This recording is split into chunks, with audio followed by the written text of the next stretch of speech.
Bakı şəhərində avtobus dayanacaqlarındakı məlumat lövhələrinin yenilənməməsi sərnişinlər və paytaxtımıza gələn turistlər üçün əsas sınağa çevrilib. Böyük vəsaitlə qurulan elektron sistemlərin sıradan çıxması bir yana, onları əvəzləyən metal lövhələrin məlumatları da illərdir ki, dəyişdirilmir. Sərnişinlər dayanacaqlarda mövcud olmayan avtobusları saatlarla gözləməli olurlar.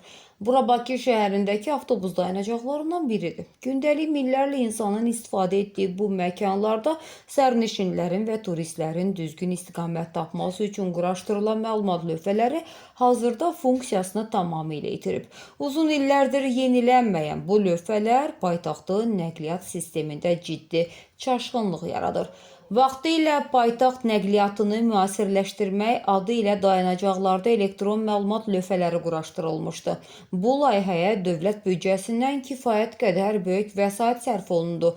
Lakin qısa müddət sonra həmin bahalı avadanlıqlar baxımsızlıqdan sıradan çıxdı. Onların yerinə isə adi, vizual görkəmi korlayan metal lövhələr tutdu. Amma problem təkcə lövhənin növündə deyil, onun üzərində yalançı məlumatlardadır.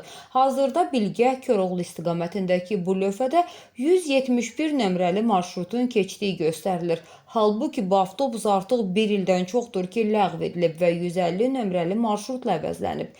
İnformasiyadan xəbərsiz sərnişinlər isə burada saatlarla gəlməyəcək bir avtobusu gözləyirlər. Eyni mənzərə paytaxtın digər marşrutlarında da yaşanır. Bəzi yerlərdə 136 nömrəli avtobus göstərilsə də, faktiki olaraq həmin ərazidən 140 nömrəli marşrut keçir. Bakıda nəqliyyat məlumatlarının aktuallığı sərnişin rahatlığı üçün ən vacib amillərdən biridir. Lakin rəhbəri Anar Rızayev olan Azərbaycan Yerüstü Nəqliyyat Agentliyi bu elementar məsələyə lazımi diqqət ayırmır. Aidiyyatı qurumun rəhbərliyi tərəfindən məsələyə biganə yanaşılması paytaxtın turizm imicinə də zərbə vurur. Paytaxt sakinləri və şəhərimizin qonaqları aidiyyatı qurumlardan bu rəzalətə son qoyulmasını, Bakıdakı avtobus dayanacaqlarında marşrut məlumatlarının düzgün, operativ və müasir şəkildə yenilənməsini tələb edirlər. Mövzu diqqətimizdədir.